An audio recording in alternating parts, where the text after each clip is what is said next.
Hi, good morning everybody. I am recording from Sedona and the sun is just rising over the ridge. Really beautiful out here this morning. And I wanted to teach some mudras.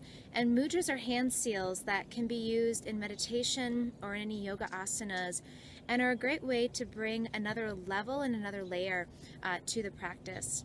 So in Kundalini Yoga, each of the 10 fingers represents a different planet. The thumb represents the self, actually, or like the ego. So the thumb actually doesn't represent a planet, but it's you. And then the index finger represents Jupiter, middle finger Saturn, the ring finger the Sun, and the pinky finger Mercury. So we'll talk about two mudras, two of kind of the basic ones. The first one is gyan mudra, and that uses the index finger and the thumb. And so these two fingers are then joined together and create the seal of wisdom. And Jupiter is the planet of expansion.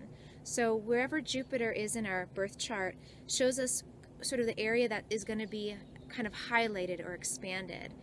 Jupiter is also the sage and the teacher. So this mudra helps us to connect to that inner energy of the inner teacher, the inner guide, that really expansive aspect of the self.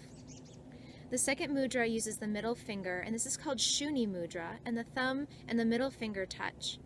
And this mudra is for patience, and the planet Saturn represents kind of restriction, sort of the barriers that we might need to overcome, and we can do so through cultivating patience. So wherever Saturn is in our chart can show us maybe areas where we feel held back or we feel restricted in some way. And so maybe even you're feeling restricted in your practice, or you're feeling restricted in some, in some moment. And so you can use this mudra, shuni mudra, to just cultivate a deep sense of patience. And I like to think about when people drive down the highway and they're sticking their middle fingers up, that they're just trying to call for a little bit of patience from planet Saturn. So those are just a few mudras to tickle your mind and maybe add to your practice this week. Thank you for listening and have a great day.